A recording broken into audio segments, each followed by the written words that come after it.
TV7 Israel News is made possible thanks to your generous donations. Shalom, good evening. This is TV7 Israel News broadcast to you from Jerusalem, and in today's top stories. Unidentified aircraft target Iranian weapons caches located within Syrian military installations on the outskirts of Damascus, causing significant material damage. The Islamic Republic's military chief proclaims that Iran has attained the capacity to destroy and remove Israel from the region. Israeli President Rivlin thanks his German counterpart Frank-Walter Steinmeier for Berlin's unwavering commitment to the security of the Jewish state.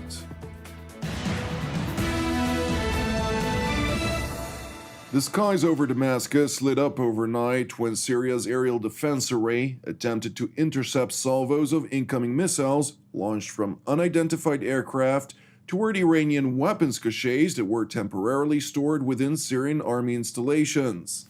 According to Syrian reports, the bombardment was executed at approximately 10:35 p.m. last night. And while a Syrian military source claimed that most of the hostile projectiles were successfully intercepted, material damage was caused in the surrounding area of Damascus. Intelligence sources confirmed to TV7 that the targets in question were a number of weapons storage units located within Syrian military bases earmarked for Iranian proxy militias. The bases in question are located on the southern outskirts of the Syrian capital, several kilometers west from Damascus International Airport, from which the Iranian weapon shipments were reportedly delivered in recent days. And while Syrian officials naturally pointed a blaming finger toward Israel, the IDF spokesperson's unit did not confirm nor deny its alleged responsibility in response to TV7's request for comment. Turning to Iran, where the Islamic Republic marked its annual Revolutionary Guards Day yesterday, on the occasion of which Iran's military chief of general staff, Major General Mohammad Bagheri, proclaimed that Iran has now the capacity to destroy and remove Israel from the region. In a letter addressed to RGC Chief Commander Major General Hossein Salami, Bagheri declared, quote, "The mission fields of the RGC and the actions of the Revolutionary Guards testify that the power of the Islamic Republic of Iran is a credible power." The Iranian military chief went on to assert that even Great Britain and the United States are deterred by Iran's power, while further proclaiming, quote, "Trans-regional powers are terrified of the expansion of the rule of power of Iran in West Asia and the Mediterranean coast, and before entering the second step of the revolution, the RGC provides the capacity to destroy the Zionist regime and, by God's grace, remove the fake, child-killing, and perverted regime from the region." General Bagheri further underscored the seriousness of Tehran's intentions by stressing, quote, "One can reveal the fact that these are not delusions and myths, but a fact that has been multiplied by the will and faith of the Revolutionary Guards in the name of Iran and all Iranians." In other yet related news, Israeli President Rivlin concluded his visit to Berlin this morning, advancing to his next destination, Vienna, of a pre-scheduled 3-day European trip. During his visit in Germany, the Israeli head of state, accompanied by IDF Chief of General Staff Lieutenant General Aviv Kochavi, held a number of meetings with his German counterpart Frank-Walter Steinmeier and Foreign Minister Heiko Maas respectively. The separate discussions focused predominantly on mutual concerns, namely regional terror-related activities by the Islamic Republic of Iran, alongside the Ayatollah regime's aspiration to acquire nuclear weapon capabilities. In a joint press conference by the two heads of state, the Israeli leader highlighted Jerusalem's appreciation for Berlin's unwavering commitment to the security of the Jewish state.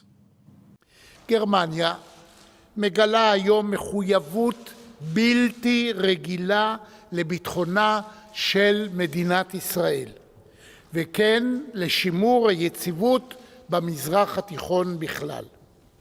אנו מלאי הערכה על כך. על הקהילה הבינלאומית כולה לעמוד יחד בקול נחרץ ובלתי מתפשר כנגד התעצמות גרעינית של איראן ותמיכה בארגוני הטרור המאיימים על ישראל ועל היציבות באזור כולו. President Steinmeier, for his part, acknowledged Germany's shared concern over Iran's nuclear aspirations, among others, yet also seized the opportunity to highlight Berlin's rebuke of the previous U.S. administration policies directed at the Islamic Republic. Wir teilen die Sorge Sicherheit Israels. Wir teilen mit Israel das Ziel, die Entwicklung und den Erwerb von nuklearen Waffen durch den Iran auszuschließen. Und wir teilen auch die Sorge über die regionale Rolle des Iran und über sein Raketenprogramm. Die Politik der amerikanischen Vorgängerregierung hat in den vergangenen Jahren nach unserer Auffassung keine Fortschritte gebracht. Turning to Moscow, where Russian Foreign Minister Sergei Lavrov hosted his Israeli counterpart Gabi Ashkenazi earlier today for an official working visit aimed at further deepening the bilateral relations between the two countries. Gabi, dear friends, we're really glad to host you in Moscow.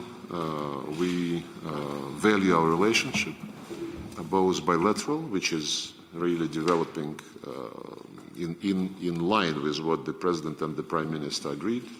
The Intergovernmental Commission on Economic and Trade Cooperation functions well, and as soon as the Corona situation permits, there would be another meeting. And of course, humanitarian, people-to-people contacts, we all are very much interested in promoting this. And certainly on regional and international issues, we coordinate very well, and we understand each other, and the confidential dialogue which our leaders developed helps the activities of our two ministries. So I'm glad to have this opportunity to continue this friendly and useful work. As you well pronounced, we are, I think, moving forward with our relationship. I feel that we have an understanding on the level of the head of states, my Prime Minister, you President, and if I may say, between us, it's not the first meeting, I think the fourth or fifth time that we are meeting or talking, and I'm fully committed as the Foreign Ministry to further enhance this relationship. It doesn't mean that we don't have here and there different view, perspective, but I can sincerely say that we have a transparent, honest, professional discussion. As friends should have, and everyone respect the other perspective. Sometimes we persuade you, sometimes you persuade us, but I think the fact that we can negotiate, discuss, exchange, explore, it's very productive. It is important to know that while fundamental disagreements between Moscow and Jerusalem remain, primarily in all that relates to Syria, Russian and Israeli officials confirm that relations between the two countries have significantly bolstered in various sectors of mutual interest over the past several years. Turning now to northwestern Syria, where thousands of residents of Idlib Governorate gathered at a city square to mark the 10-year anniversary of the Syrian conflict. And while the majority of Idlib Governorate residents are evidently displaced Islamist jihadists and their families, who fled the advance of the Damascus regime, backed by Iranian militias and Russian aerial support, those attending the rally are convinced that they will ultimately prevail. 10 سنوات على انطلاق ثورتنا المباركة اجتمعوا هون بمدينة إدلب من كل المحافظات الأحرار. هذا الزخم لهذه المظاهرات السلمية ما قدر النظام رغم كل هذا القتل، رغم هذا التهجير ما قدر يخمد هذه الثورة، وإن شاء الله راح يعود هذا الزخم ويرجع هذا التحرك بأبهى صوره لحتى يسقط النظام.